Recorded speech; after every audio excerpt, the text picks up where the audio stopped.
अस्सलामुअलैकुम। वेलकम करती हूँ लाइफ विद रबिया के साथ। उम्मीद है आप सब खैरियत से होंगे और आप सब लोगों के रोज़े कैसे जा रहे हैं मुझे कमेंट सेक्शन में ज़रूर बताइएगा। आज जब मैं उठी और बाहर आई तो देखा एक बहुत खूबसूरत नज़ारा था। बाहर एक खूबसूरत चांद निकला हुआ था और ठंडी ठंडी हवाएं चल रही थी। अल्लाह ने भी क्या निज़ाम बनाया हुआ है कि कभी सर्दी होती है तो फिर कभी गर्मी। खैर, सहरी की रिस्पॉन्सिबिलिटी मेरी है तो आज मैं बना रही थी टमाटर की चटनी और साथ में थोड़े से आलू। किचन में आते ही सबसे पहले किचन की हालत ठीक की और उसकी सफाई की। सफाई करने के बाद फिर मैंने आटा गूंदने के बाद फिर मैंने सावे मिर्च लिए और उसको पीस लिया, जो कि मैं टमाटर की चटनी में और पटाटों में डालने वाली थी।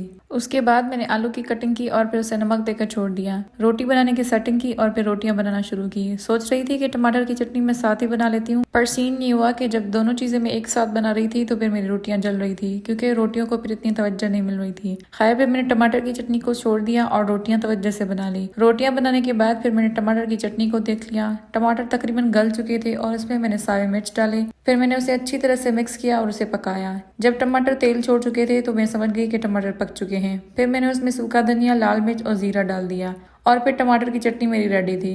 फिर मैंने बनाए साथ में आलू को हल्की आंच पर पकाया और फिर थोड़ी देर ढक्कन देके छोड़ दिया। फिर जब आलू पक गए तो उसमें मैंने सावे मिर्च ऐड कर दिए। जब दोनों पक गए तो उसमें मैंने सूखा धनिया और लाल मिर्च ऐड कर दिए। फिर हमारी सहरी रेडी थी और साथ में मेरी सास ने अंडे और चाय बना दी।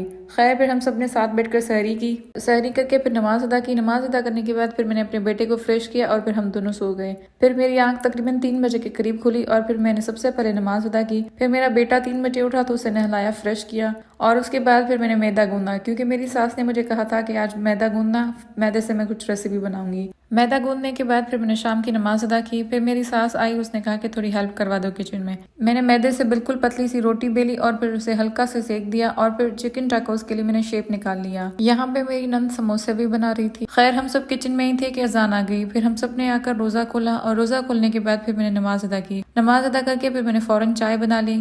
आज चाय कम ही बनी क्योंकि पीने वाले भी कम थे। आज ट्यूशन की छुट्टी की क्योंकि बच्चों का मंडे को पेपर है, तो फिर मैंने सोचा कि सैटरडे को छुट्टी कर लेती हूँ और संडे को पढ़ा लूंगी। खैर, फिर मेरी सिस्टर आई, फिर हमने बातें की और फिर मैंने कुरान पाक की तिलावत की। यहाँ पे मैं तिलावत कर रही थी कि मेरा बेटा मेरे साथ ही बैठा रहा। तिलावत करने के बाद फिर मैंने लस्सी बनाई और फिर हम सब ने साथ बैठकर खाना खाया। और फिर यहाँ पे मेरा हस्बैंड अपने लिए चॉकलेट ले आया तो फिर उसने मेरे साथ भी शेयर किया। अब व्लॉग को करते हैं यहीं पर एंड। मिलते हैं नेक्स्ट वीडियो में, तब तक के लिए अल्लाह हाफिज।